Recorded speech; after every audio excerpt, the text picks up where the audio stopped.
ఎక్కువగా మాంసాహారం తింటున్నారు. నిజంగా మాంసాహారం అనేది తినడం తప్పంటారా ప్రభుజీ? మనకి ఎప్పుడైనా దోమ కుట్టినప్పుడు మీకు ఏమనిపిస్తుందండి? నొప్పి, బాధ కలుగుతుంది. ఏమంటారు అప్పుడు? దోమ కుట్టింది పాట్ అని వేసేస్తారు కొంతమంది. అయితే అరే ఆ దోమ ఎక్కడుందో పట్టుకొని రారా, దాన్ని ఎలా అయినా చంపేయాలి. ఇప్పుడు బ్యాట్లు తీసుకొని ఏమంటారు, మీరు యుద్ధానికి వెళ్ళినట్టు దోమలు వెనకాల పడి దోమలు చంపేస్తే. ఇంత పెద్ద శరీరం ఇది, ఇంత చిన్న దోమ, ఇంత చిన్న చీమ కుడితే అబ్బో చీమ కుట్టింది, నీళ్లు పోసేయండి, చీమని అన్నిటి తీసేయండి, లక్ష్మణ్ రేఖ పెట్టేసేయండి. ఇంత పెద్ద శరీరంలో ఏదో ఒక మూలన ఇంత చిన్న నొప్పి వస్తేనే భరించలేని మనము ఒక ప్రాణిని ఒక కత్తి తీసుకొని గొంతు కోసేసి అది విలవిల్లాడుతూ రక్తం కక్కేసి అలాంటి నొప్పి వేరే వాళ్ళకి ఇవ్వడానికి ఎలా సిద్ధమవుతామండి? ఒకసారి చెప్పండి. ఏమంటారు మీరు? రైట్ అంటారా?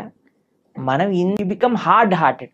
ఇప్పుడు ఒక ప్రాణి కష్టాన్ని చూస్తూ మన మనసు చలించలేకపోయింది అనుకోండి, రేపు రొద్దున ఇంకొక మనిషి కష్టాన్ని చూసి కూడా మనం చలించలేకపోతాం. నిజం ప్రభుజీ. మన తోటి ఉండే వాళ్ళ కష్టాలు, అసలు కష్టాన్ని అర్థం చేసుకొని మనస్తత్వం వచ్చేస్తుంది. కష్టం ఎవరికైనా కష్టం కదండి. ఒక ప్రాణిలో కష్టం చూడని వాడివి మనిషిలో కష్టం ఎలా చూడగలుగుతున్నావు? మనిషిలో కష్టాన్ని అదేమన్నా మీ దగ్గరకు వచ్చి నా గొంతు కోసేసేయి, నన్ను ఈరోజు బిర్యానీ వండుకొని తిను అని చెప్తుంది. అదేమన్నా విలవిల్లు ఆడిపోతుంది, భయం అయిపోతుంది. ఆ నెగిటివ్ ఎనర్జీ మొత్తం ఈ ప్రపంచంలో అన్ని చోట్ల ఆ క్రీపిన్ అయ్యే భూకంపాలు, టోర్నాడోస్, దానికి ఒక థియరీ ఉంది, సైంటిఫిక్ థియరీ తెలిసిన మీకు? ఎప్పుడైతే మనం ఇంత జీవహింస, ప్రాణి హింస అనేది జరుగుతుందో ఆ నెగిటివ్ వైబ్రేషన్స్ అన్ని కలెక్ట్ అయ్యి ఒక్కసారి మాస్ డిస్ట్రక్షన్ చేస్తుంది అనమాట. ఓకే. భూకంపాలు రావటం, సునామీలు రావటం, టోర్నాడోలు రావటం, ఫారెస్ట్ ఫైర్స్ రావటం, ఇవన్నీ ఎందుకు, ఈ వైపరీత్యాలన్నీ ఎందుకు వస్తున్నాయి అని అంటే ఆ నెగిటివ్ వైబ్రేషన్స్ వల్ల. ఓకే. కాబట్టి మనం జీవహింస తెలిసి ఎవరిని తెలియకుండానే మనం ఎంత ఇబ్బంది పెడుతున్నామండి. ఓ బిల్డింగ్ కట్టాలి అంటే పాపం కింద ఎన్ని పాములు పోయాయో, ఎన్ని చీమలు పోయాయో, ఎన్ని ప్రాణులు కోల్పోతాయో. ఒక రోడ్ వేయాలన్నా మనం రోడ్ పైన పోతూ వెహికల్స్ లో ఉంటే మనకి ఎన్ని తెలుసు చెప్పండి? తెలియక ఎన్ని చేస్తున్నాం. మనం వెజిటేషన్స్ గ్రో చేస్తుంటే ఎన్ని పోతాయో క్రాప్స్ లలో. తెలియకుండానే మనం ఇంత జీవహింస చేస్తున్నాం. ఇంకా తెలిసి చేస్తే ఎలా చెప్పండి? కాబట్టి ఒక్కటి గుర్తుపెట్టుకోండి, మన శాస్త్రం చెప్తుంది మాంసహ అంటారు, మాంసం అని అంటారు కదండి. అంటే నేను రేపు నీలాగా అవుతాను. మాంసహ, ఈరోజు నేను నిన్ను చంపుతున్నాను, రేపటి రోజున నువ్వు నన్ను చంపుతావు. అది ఎగ్జాక్ట్ డెఫినేషన్ ఆఫ్ మాంసం. ఈరోజు మనం ఏ జీవినైతే ఎంత బాధ పెడుతున్నామో అదే బాధ 100 రెట్లై మనం అనుభవించాల్సి వస్తుంది, లేదా మన ముందు మనకు కావాల్సిన వాళ్ళు అనుభవిస్తారు. కాబట్టి మనం ఎవ్వరిని మనం ఇబ్బంది పెట్టకూడదు. ఆధ్యాత్మికత విషయం అయితే దూరం పెట్టేసేయండి. మాంసాహారం తినే వాళ్ళు ఎప్పటికీ ఆధ్యాత్మికంగా ఒక్క అడుగు కూడా ముందుకెయ్యలేరు. ఓకే, ఇది సత్యం. కానీ this is for carnivorous animals చూసాను, నాలుకతోటి నీళ్లు తాగుతాయి. మనం ఎలా చేస్తామండి? మనం నోటితో తాగుతాం. కాబట్టి ఇవన్నీ దేర్ ఆర్ మెనీ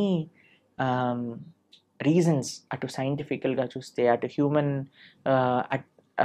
మేకప్ విధంగా చూస్తే, ఎలా చూసినా సరే ఒక మనిషి వెజిటేరియన్ గానే ఉండాలి. Okay, he cannot kill any living being. Okay. అయితే ప్రభుజీ, ఇది సృష్టికి విరుద్ధం అయినప్పుడు భగవంతుడు ఎందుకు దీన్ని ఆపలేకపోతున్నాడు మరి? అయితే ఇది తినొచ్చు, ఆ జంతువులు పుట్టిందే మానవులు తినటానికి అని ఎవరైనా మీకు సర్టిఫికెట్ ఇచ్చారా? ఉంటారు కదా. భగవంతుడు ఇచ్చాడా చెప్పండి. భగవంతుడు ఆపట్లేదు అని మీరు అన్నారు కదా, కానీ భగవంతుడు తిను అని ఎక్కడేం చెప్పాడా? లేదు. ఏదైనా ఇప్పుడు ఒక మేక పుట్టాక ఇది వీడు తినడానికి అని దానిపైన స్టాంప్ వేసి ఆయన పంపించాడా మనకి? లేదు కదా. ఎందుకు? ప్లస్ ఈ మనిషి కూడా ఎందుకు సెలెక్టివ్ గా ఉన్నాడు? నేను మేకనే తింటా, కోడిని, కుక్కని ఎందుకు తినావు నువ్వు? నీ పెంచుకునే కుక్కకి ఇంకా బయట ఉండే మేకకి ఏంటి డిఫరెన్స్? కొంతమంది డాగ్ లవర్స్ ఉంటారు, మీరు చూసిన కన్నా మున్నా చున్నా అని ఎప్పుడు ఇలా కుక్కని ఇలా పట్టుకొని అలా పట్టుకొని, కుక్కకి ఏమన్నా అయితే వాళ్ళు ఏలవటం అవి. అరే, ఆ కుక్కకి ఎంతైతే ప్రాణం ఉందో ఆ మేకకి కూడా అంతే ప్రాణం ఉంది. ఏమన్నా మేకల తక్కువ ప్రాణం ఉందా చెప్పండి? లేదు. మరి ఎందుకు మనం ఆ డిఫరెన్షియేషన్ చేస్తున్నాం? భగవంతుడు నీకు తినాలి అని చెప్పలేదు, కాబట్టి భగవంతుడు నీకు తినద్దు అని కూడా వచ్చి చెప్పడు. శాస్త్రం అన్నీ చెప్పింది. ఓకే. మద్యం పానం శ్రియ సూన యత అధర్మశ్చ చతుర్విధం. భాగవతం చెప్పింది ఈ విషయం. 4 విషయాలు తప్పు.